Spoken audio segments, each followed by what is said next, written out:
Ok, chào mừng anh em quay lại với kênh Gia Gaming của mình nhé. Thì không để anh em chờ lâu thì hôm nay mình sẽ lên video test cho anh em cái thần khí mới khi đi PvE. Đấy, cụ thể là đi nhà hát thì sẽ như thế nào.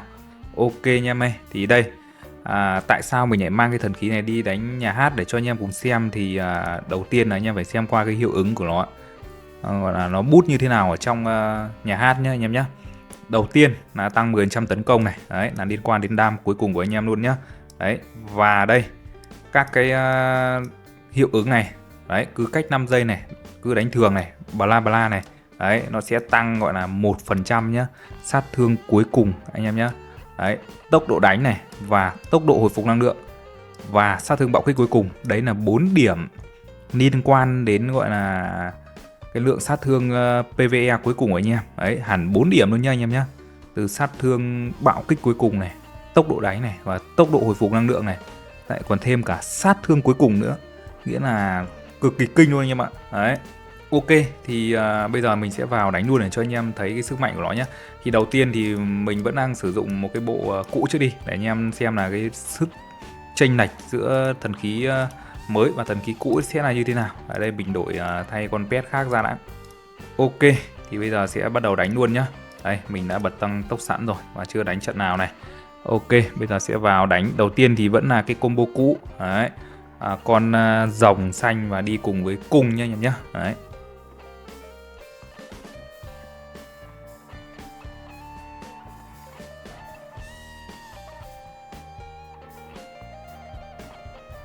Ok, một trận đầu tiên thì để nói chung là cái kết quả nó chuẩn hơn, mình sẽ làm 2 trận nhá.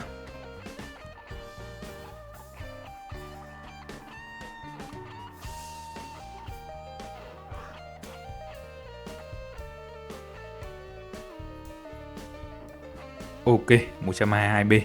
Đấy, cái kết quả của cái thần khí cung nhá anh em nhé. Bây giờ thì mình sẽ sang cái thần khí đây, ánh mắt vận mệnh à. Đây là tên kỹ năng của nó anh em ơi. Đấy, tên thường của nó chỉ là vận mệnh thôi. Ok, cùng xem là cái lượng đam nó sẽ lên bao nhiêu nhá. Đang 122B.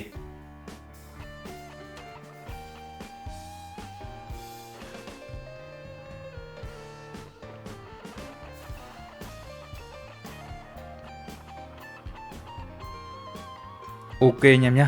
Đấy, đã lên 127B, nghĩa là tăng 5B. Ok, tiếp đến nào, là một trận nữa nhá.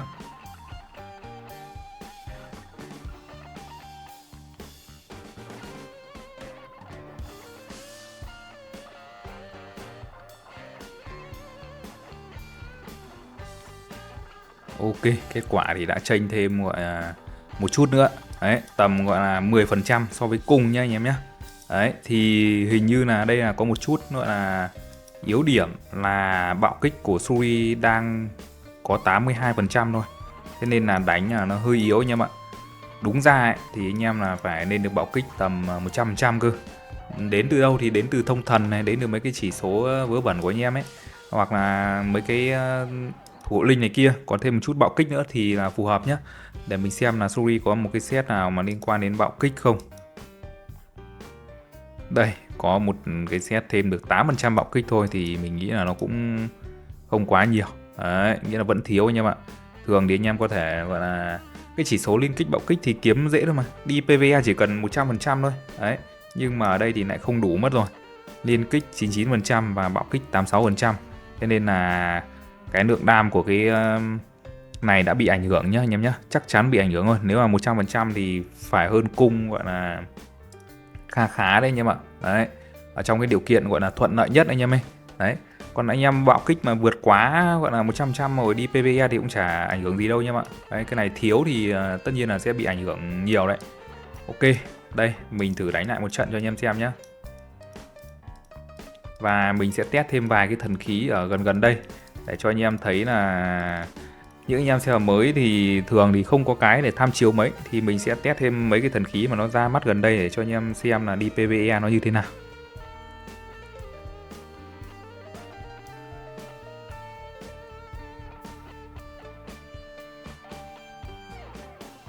Ok, đấy, kết quả thì nó vẫn xem như nhau thôi.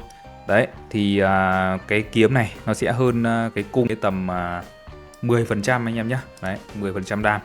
Và bây giờ thì mình sẽ test cái thanh đao nữa, một số cái gọi là PvE đấy, để xem là chênh lệch có nhiều không.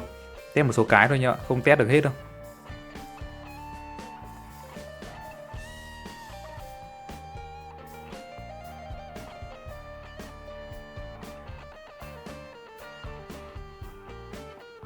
Ok anh em nhé. Đấy, thanh đao trong cái trường hợp này cũng chỉ được 112B thôi. Đây, còn test mấy cái thần khí gọi là gần gần đây để cho anh em gọi là những anh em lấy mấy cái thần khí gần đây thì biết cái nào là đi PvE như thế nào. Đấy, đa số là anh em server mới thôi. Những anh em server mới chỉ gom được vài cái thần khí cũ bản trước thôi. Đấy, để cho anh em xem là có lên lấy cái thần khí mới này để đi PvE không. Còn anh em server cũ thì đã quá quen thuộc với những cái thần khí PvE rồi. Và anh em server cũ thì nó cũng có cái mốc gọi là cái gì nhỉ, cái bảng xếp hạng của anh em rồi ấy. Kể cả anh em anh em có cùi, anh em có lấy thêm 1-2 thần khí thì cũng chả đua thêm mấy top đâu, bởi vì server cũ thì mấy cái ác nó ao sẵn thì nó luôn đứng top rồi anh em ạ. Đây một cái này thì cũng chỉ được 85 AA này. Đấy tiếp đến nhá, một cái búa lớn vĩ đại này. Đây gọi là test sương sương vài cái cho anh em xem.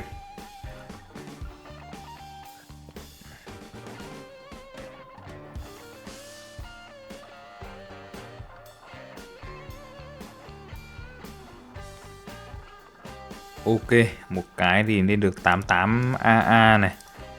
Đây, tiếp đến một cái nắm đấm chiến thắng này thì nói chung là không có gì nhỉ, không có cái choáng nhiều thì nó không đấm được mấy anh em ạ. Nhưng mà để xem đam nó như thế nào nhé.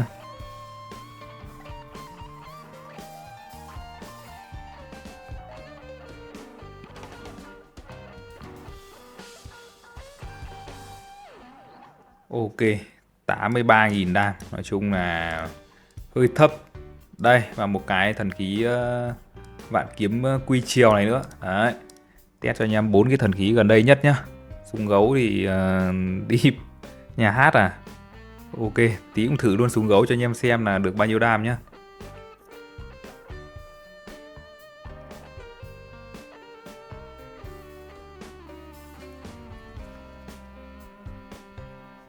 Ok, cái này thì nhỉnh hơn mấy cái vừa rồi này. Đây, thêm một cái súng gấu nữa. Mặt súng gấu này tận súng gấu 5 sao cơ. Đấy. Nhưng mà để xem là cái lượng đam của nó lên được bao nhiêu nhá.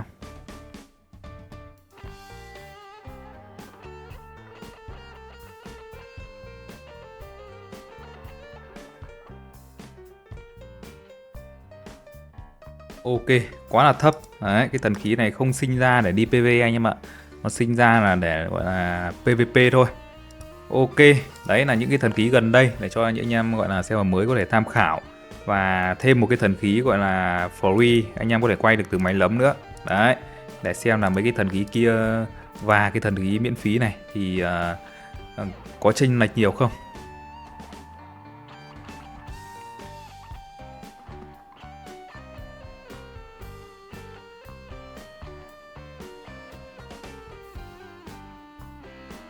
Ok anh em nhé. Đấy, những anh em mà gọi là cày chay thì cũng có thể thấy là cái thần khí búa đi nó cũng không thua mấy cái thần khí gần đây là mấy. Mấy cái thần khí gần đây thì không dành cho PvE mấy nhá anh em nhé. Đấy, còn anh em nào muốn đột phá thì sắm luôn cái thần khí vận mệnh này thì đam của anh em sẽ lên đấy, thêm rất nhiều luôn nhá, từ 8x lên 13x. Đấy, anh em tự tính phần trăm ra là biết là nó chênh lệch bao nhiêu. Ok anh em nhá. Đấy thì mình test cho anh em cái thần khí này. Đấy, tổng quan lại thì ở trong cái điều kiện nếu mà Sui lên được 100% bạo kích thì cái lượng đam sẽ chênh lệch hơn đấy, và sẽ tầm khoảng 15% so với cung. Đấy, và so với thanh đao tím. Ok chưa anh em? Đấy là cái sức mạnh của cái thần khí này. Đôi khi những anh em top ngang nhau, đấy, chênh nhau như thế là đủ gọi là chênh top rồi. Ok, thì video của mình đến đây là kết thúc nhá. Cảm ơn anh em đã xem, và anh em nào có nhu cầu cần build up hoặc đổi hệ hoặc gặp khó khăn gì có thể liên hệ qua mình nhé. Ok.